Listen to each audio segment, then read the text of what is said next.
one of the things that people were talking about on Twitter, a moment recently, was when you denied Solo as your tribal chief.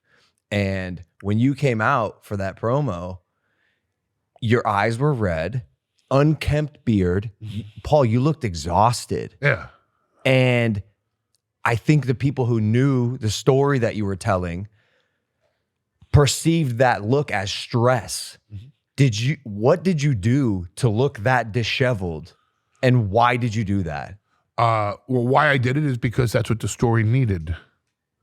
Why I did it personally is because I'm not that good of an actor. I'm not. You know, it's the old story, Dustin. You know the famous story about Dustin Hoffman and Marathon Man with Laurence Olivier.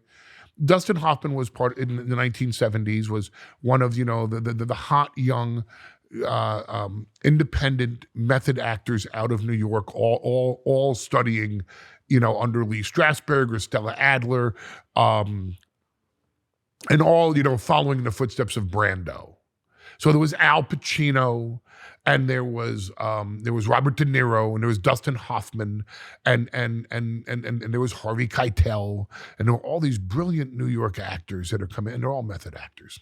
And then there's Olivier, the greatest thespian of all time, would do Othello on would do Shakespeare in the Park, Othello in London on Saturday, and then he would do a Hamlet, Shakespeare in the Park on Sunday, and never mix up the lines.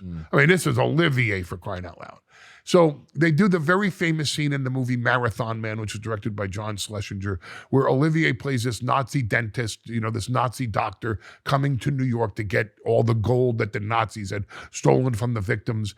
And Dustin Hoffman, he thinks, knows something about when Olivier's going to grab the gold. And he starts to drill into his teeth. It's a torture scene, and it's just brutal. And for 75, it's a very graphic torture scene. So Hoffman took 3 days off, went to Studio 54, whatever nightclub was hot at the time, did a whole bunch of cocaine, smoked as much pot as he could, took a bunch of, this is not stuff I'm recommending for anybody to follow. Worked for him though. And he comes in and he's like, okay, I'm ready to do my torture scene. And they're all like, oh my God, what happened to you? Yeah. And Olivier pulls him aside and goes, what, how unprofessional of you to show up on set this way. And Hoffman says, we're doing a torture scene today. I don't need makeup. I haven't shaved. My eyes are bloodshot. I look like shit. Look at me. I'm a torture victim. I'm going to play this scene. I'm going to win all sorts of awards. And Olivier just took a step back and goes, oh, dear boy, try acting. And that's it. I'm not that good of an actor. So I have to rely on helping myself get through that scene or through the presentation so that people look and go, this dude's really stressed out. So we're going to the Garden, and we had built this and built this and built this to where since the moment Roman Reigns lost the title at WrestleMania, Solo made his move to become the tribal chief. But at the Garden, it all comes together. Solo had never said, acknowledge me. We waited for that. So now we get to the Garden, and the week before is the first time he held his hand out. I had to put the mic in his hand. And I'm like, man, this is Roman shtick. I don't want to do this. You're not you shouldn't be doing this. And we kept on saying, by orders of the tribal chief. So we had that intrigue going on since the first Friday after Mania. Who's the tribal chief? Well, it's obviously not Roman. Is it The Rock? Yeah.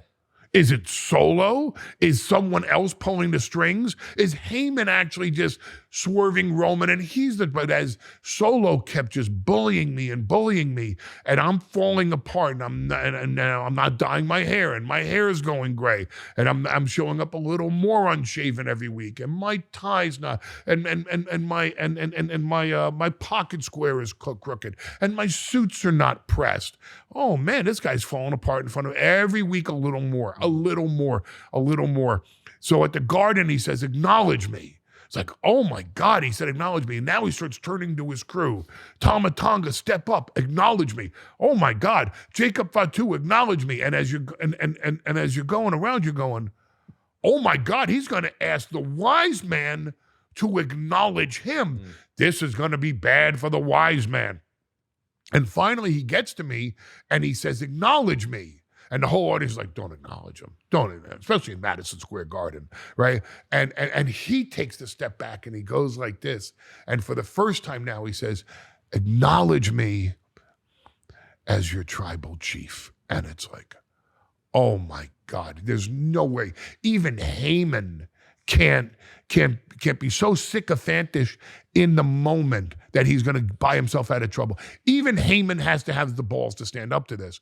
And then, as if that's not bad enough, Jacob Fatu hands him the Ula Fala, which I know is Romans, which is where I wanted to start crying, like, oh my God, where did you get this? Now, if I had a good night's rest, I had a nice meal in the morning and I got a little sweat going on in the afternoon and I warmed up and I'm clean shaven and my suit fits perfectly. And you just feel right walking out there in Madison Square Garden going, yo, I'm Sinatra. I feel great. That's hard to cry. But if I've been up for an entire night or a night and a half, or if I got 90 minutes sleep and I intentionally woke myself up. Is that what you did? Oh yeah. Didn't shave for several days. Didn't wash my hair for several days. Again, letting the grays more grow in. Took the stuff that, washes the dye out of your hair so that more gray is shown. Like I wanted the aging process for a week to be really defined. Ate like shit the whole week, like stuff that would upset my, I intentionally ate things that I knew, like if there's spices that don't agree with you, yeah, I ate those. Just so my skin color was off, wore no makeup, intentionally wore a suit that didn't fit me as well. Yeah, Paul, you look like shit. Yeah, that's exactly like I wanted to walk in when people going like, yo, come here a minute.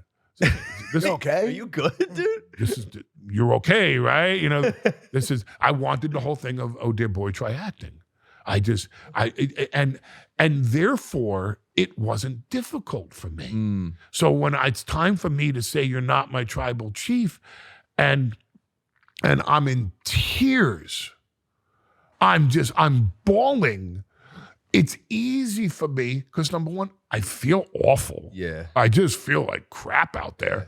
And yet you have the adrenaline rush knowing, because that we could feel the audience was with us. And you just go like, oh my God, here we go. We got him on this. Okay. Give them everything I got.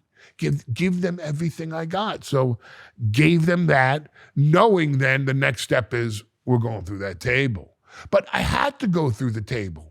If I didn't go through the table, if they don't abuse me. Yeah, there had to be repercussions. But not just that. If he just spiked me, yeah, and then Jacob Fatu splashed me, well, that's everybody.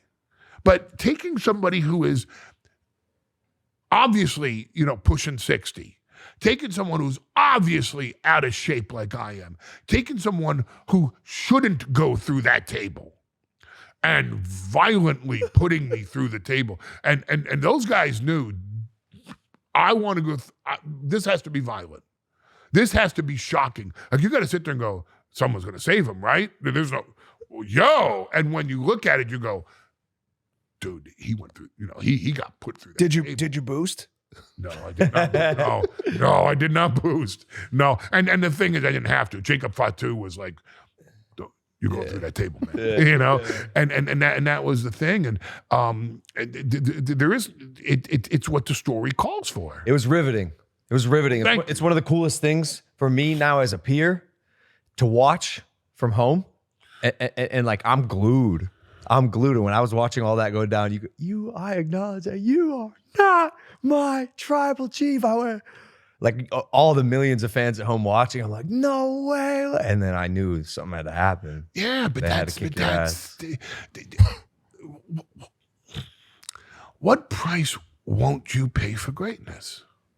What price won't you pay for that moment? Yeah, you're asking the wrong guy. I'll do anything. But that's it. I'll do anything. But that's what I'm saying.